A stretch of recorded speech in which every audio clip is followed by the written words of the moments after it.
మకర రాశి. ఈ రాశి వారికి ఈ రోజు అనుకూలమైనటువంటి రోజుగా చెప్పుకోవచ్చును. మీ బంధువులు లేదా మిత్రులు మీ యొక్క సహాయాన్ని కోరుతారు. మీ వలన వాళ్ళు లాభాన్ని పొందుతారు. ధనపరంగా కొంత కలిసి వస్తూ ఉంటుంది.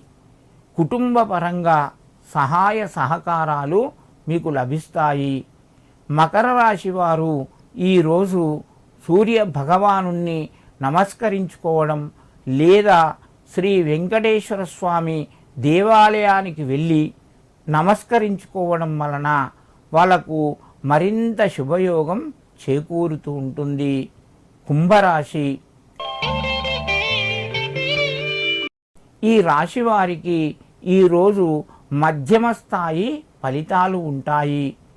వాళ్ళు పూర్వము అంటే ముందు ఎప్పుడో చేసినటువంటి పనిని ఆధారంగా చేసుకొని మిత్రులు లేదా బంధువులు వీళ్ళ మనసు నొప్పించే ప్రయత్నం చేస్తారు. వాటిని మీరు పట్టించుకోకండి. మీ ప్రయత్నాలు మీ పనులు మీరు చేసుకుంటా వెళ్ళండి. ఆరోగ్యంగా అనుకూలంగా ఉంది. మీ పనులు కూడా కొంత మీకు మేలు చేస్తాయి. ఈరోజు మీరు తీసుకునే నిర్ణయాలు కూడా చాలా ముఖ్యమైనవిగా ఉంటాయి.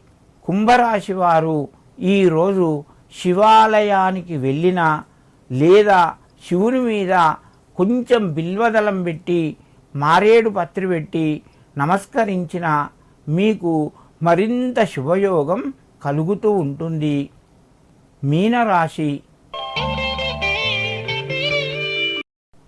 ఈ రాశి వారికి ఈరోజు మధ్యమ స్థాయి ఫలితాలు ఉంటాయి. డబ్బు పరంగా అనుకూలంగా ఉన్నా కూడా మిత్రుల యొక్క సహాయ సహకారాలు తగ్గుతాయి. కుటుంబ సభ్యుల మధ్య సమన్వయ భావము కొంత లోపిస్తూ ఉంటుంది. మీ ప్రయత్నాలు ఫలించాలంటే మీరు నెమ్మదిగా శాంతంగా మీరు వారికి నచ్చజెప్పవలసి ఉంటుంది. ఈరోజు మీకు మంచిగా కలిసి రావాలి అని అనుకుంటే మీరు ఆదిత్య హృదయం చదివినా సరే లేదా నవగ్రహ స్తోత్రాన్ని పఠించడం వలన మీకు మరింత శుభయోగం చేకూరుతుంది.